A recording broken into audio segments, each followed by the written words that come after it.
वो संभावित होंगे और या तो पिछली परीक्षाओं में आ चुके होंगे। ठीक है, तो जैसे कि हमारा पहला प्रश्न कह रहा है, ध्यान से देखिएगा, हमारा पहला प्रश्न कह रहा है क्योटो प्रोटोकॉल जो है का मुख्य उद्देश्य क्या है। ये आपकी परीक्षा में आ चुका है। क्योटो प्रोटोकॉल क्या है? एक संधि है। ठीक है, अगर कभी पूछ लेता है ये संधि हुई कब, तो 1997 में हुई थी। ठीक है, हुई क्योंकि ये ग्रीन हाउस गैसों के उत्सर्जन को कम करने के लिए की गई थी संधि। जैसे कि हमारा CO2 है, इसको कम करने के लिए, ठीक है, वाहनों से कौन निकलता है? CO2 निकलता है। ठीक है, CO2 को कम करने के लिए संधि हुई। इसका उद्देश्य यही था ग्रीन हाउस गैसों के उत्सर्जन को कम करना। ठीक है, ये क्योटो प्रोटोकॉल क्या है? ये एक संधि है। ठीक है, याद रखिएगा। प्रश्न नंबर 2 कह रहा है, ये भी हमारा पिछली परीक्षाओं में प्रश्न आ चुका है, निम्नलिखित में से कौन सा नमी को अवशोषित करने वाला पदार्थ है? इनमें से कौन सा पदार्थ है जो नमी को अवशोषित करता है, पानी के अणुओं को अवशोषित करता है? तो ऐसा कौन सा है? तो ये हाइग्रोस्कोपिक सॉल्ट। ठीक है, ऑप्शन ए हमारा हाइग्रोस्कोपिक सॉल्ट जो है, इसमें साधारण नमक भी आता है, साधारण नमक भी आता है, और इसमें एक और चीज आती है जैसे कि सिलिका जल जिसे बोला जाता है, सिलिका जल। ठीक है, ये दो चीजें इसमें आती हैं। ये होता है हाइग्रोस्कोपिक सॉल्ट। ठीक है, याद रखिएगा। ये क्या है? पानी के अणुओं को यानी कि नमी को जो है सोख लेता है। चलिए, अगला प्रश्न कह रहा है, उत्तर प्रदेश में सुरहाताल पक्षी विहार कहाँ स्थित है? देखिए, सुरहाताल पक्षी विहार जो है, इसका नाम भी बदल गया है, वो मैं आपको भी बताऊंगा, लेकिन है कहाँ पर? तो उत्तर प्रदेश के कौन से जिले में है? बलिया जिले में है। ठीक है, याद रखिएगा, ये भी परीक्षा में आपके आ चुका है। बलिया जिले में है सुरहाताल पक्षी विहार, और इसका नाम जो है अब बदल दिया गया है। इसका नाम हो गया है लोक नारायण जयप्रकाश। ठीक है, लोक नारायण जयप्रकाश पक्षी विहार जो है, इसका नाम रख दिया गया है। ठीक है, इसके नाम से भी जाना जाता है। याद रखिएगा, कहां पर है? तो उत्तर प्रदेश के बलिया जिले में है।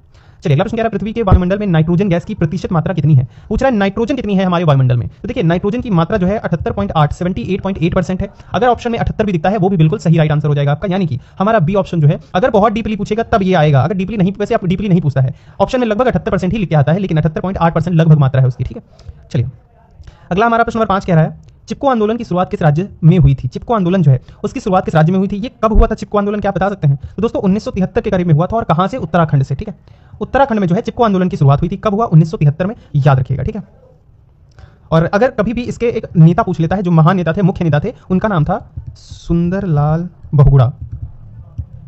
ठीक है, ये प्रमुख नेता थे इसके चिपको आंदोलन के। क्या नाम था? सुंदरलाल बहुगुणा नाम था इनका। कहां से शुरू हुआ? उत्तराखंड से शुरू हुआ, लगभग 1973 के करीब में। ठीक है, चलिए, अगला प्रश्न कह रहा है, दोस्तों सारे सिलेक्टेड प्रश्न हैं। अगर आपको प्रश्न अच्छे लगते हैं, अगर आपको वीडियो अच्छी लगती है, तो वीडियो को लाइक कर दीजिएगा। चैनल पे अगर आप नए हैं तो चैनल को भी सब्सक्राइब कर लीजिएगा, और बेल आइकन को ऑल पे सेट कर लीजिएगा। ऐसे ही और प्रश्नों को पाने के लिए जो हमारे प्रीवियस ईयर में प्रश्न आए हैं, कुछ ही मिनट में 10 से 12-15 मिनट में जो है हम 30 प्रश्न करा देते हैं, जो कि बहुत इंपॉर्टेंट होते हैं। ऐसे ही सारे प्रश्नों को हम लोग लगातार करते रहेंगे, और आने वाले कुछ जैसे कि 50 प्रैक्टिस सेट हो जाएंगे, लगभग जो हमारी पिछली परीक्षाओं में प्रश्न आए हैं, वो जब सारे कंप्लीट हो जाएंगे, उसके बाद हम लोग संभावित प्रश्नों को देखने की कोशिश करेंगे जो हमारी परीक्षा में आ सकते हैं। ठीक है, ट्रेंड के हिसाब से देखेंगे। देखिए, आजकल ट्रेंड चल रहा है, किस चीज का कैसे प्रश्न आ रहे हैं, अगर आपने वो समझ लिया तो आपका पेपर जो है बहुत आसान हो जाता है। ठीक है, अगर आपने सिलेबस भी अच्छे से देखा है और ट्रेंड आपको पता है, तो आप पेपर को अच्छे से समझ सकते हैं कैसा पेपर आने वाला है। देखिए, प्रश्न कह रहा है, इटाई रोग किस तत्व के लगातार सेवन से होता है? मैंने आपको कई बार बताया, इटाई रोग जो होता है कैडमियम से होता है। ठीक है, किससे होता है? कैडमियम से होता है। धातु, कैडमियम धातु होती है, इसके प्रदूषण के कारण जो है इटाई नामक बीमारी हो जाती है। ठीक है, और इसमें होता क्या है? इसमें हड्डियां और जोड़ों में बहुत दर्द होता है। ठीक है, तो इटाई याद रखिएगा। चलिए, अगला प्रश्न कह रहा है, सौरमंडल का कौन सा ग्रह सुबह का तारा कहलाता है? मॉर्निंग स्टार किसे कहते हैं? ये भी परीक्षा में पूछा जा चुका है। मॉर्निंग स्टार कहते हैं दोस्तों शुक्र को।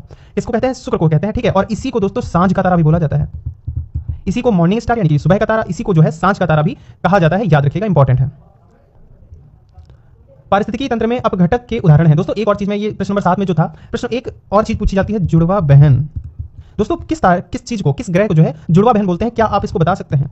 अगर आप बता सकते हैं तो कमेंट में इसका राइट आंसर लिखिए। जुड़वा बहन किसको कहते हैं? ठीक है, देखिए, प्रश्न नंबर 8 कह रहा है, पारिस्थितिकी तंत्र में अपघटक के उदाहरण हैं। पारिस्थितिकी तंत्र में अपघटक के उदाहरण कौन कौन से? अपघटक मैंने आपको बताया था डीकंपोजर होते हैं, और इसके उदाहरण कौन कौन से होते हैं? जैसे कवक और जीवाणु। सड़े हुए पौधों को, मतलब सड़ा के पौधों को, जो पौधे होते हैं या जीव कोई मर गया, जंतु मर गया, उसको सड़ा के मिट्टी में मिला देते हैं, तो ये क्या करते हैं? डीकंपोजर का काम करते हैं, इसीलिए इनको बोला जाता है अपघटक, कवक और जीवाणु। ठीक है, चलिए, अगला प्रश्न हमारा कह रहा है, प्रश्न नंबर 9, भारतीय संविधान के किस अनुच्छेद में समानता का अधिकार वर्णित है? समानता का अधिकार जो है किस अनुच्छेद में वर्णित है? तो दोस्तों 14 से 18 जो हमारे अनुच्छेद हैं, इसमें समानता के अधिकार से संबंधित जो है वर्णन मिलता है। ठीक है, याद रखिएगा। प्रश्न नंबर 10 कह रहा है, विश्व पृथ्वी दिवस कब मनाया जाता है? बताइए, विश्व पृथ्वी दिवस कब मनाया जाता है? तो 22 अप्रैल को मनाया जाता है विश्व पृथ्वी दिवस। इसके लिए मैंने ट्रिक आपको बताई थी। 22 मार्च को क्या मनाया जाता है? तो 22 मार्च को जल दिवस मनाया जाता है। ठीक है, 22 मार्च को क्या मनाया जाता है? जल दिवस। ठीक है, याद रखिएगा। और इसी में 5 जून भी लिखा है, तो 5 जून क्या मनाते हैं? ये तो कई बार मैंने आपको बताया, कमेंट में इसका आंसर बताएंगे आप। 16 सितंबर को क्या मनाया जाता है? इसको भी मैंने आपको कई बार बताया है। क्या आप इन दोनों को कमेंट में इसके आंसर बता सकते हैं? अगर बता सकते हैं तो बिल्कुल बताइएगा, कमेंट में आंसर जरूर लिखिएगा। चलिए, प्रश्न नंबर 11 कह रहा है, मानव शरीर में पसलियों की कुल संख्या कितनी होती है? पसलियों की संख्या आपसे पूछ रहा है, तो बताइए मानव शरीर में जो है पसलियों की संख्या कितनी होती है? तो 24 पसलियां होती हैं। ठीक है, 12 जोड़ी। ठीक है, 12 जोड़े होते हैं, 24 पसलियां होती हैं हमारे मानव शरीर में। ठीक है, याद रखिएगा। और ये पसलियां करती क्या है? तो हमारे जो हृदय है, फेफड़ा है, उसकी रक्षा करती हैं जो पसलियां होती हैं। ठीक है, 12 जोड़ी होती हैं, यानी कि 24। उत्तर प्रदेश में कछुआ वन्यजीव अभ्यारण्य कहां स्थित है? कछुआ वन्यजीव अभ्यारण्य जो है कहां पर स्थित है? तो दोस्तों गंगा नदी के किनारे वाराणसी में स्थित है ये कछुआ वन्यजीव अभ्यारण्य। याद रखिएगा, इंपॉर्टेंट प्रश्न है। चलिए, अगला प्रश्न कह रहा है, प्रश्न नंबर 13 कह रहा है, सीएनजी का मुख्य घटक क्या है? सीएनजी गैस जो होती है, इसका मुख्य घटक क्या होता है? तो मीथेन होता है। ठीक है, क्या होता है? मीथेन होता है हमारा सीएनजी का मुख्य घटक। इंपॉर्टेंट चीज है, याद रखिएगा। 80 से 90% जो है लगभग गैस होती है, जो मुख्य रूप से जो नेचुरल गैस होती है सीएनजी में, वो। ठीक है, चलिए।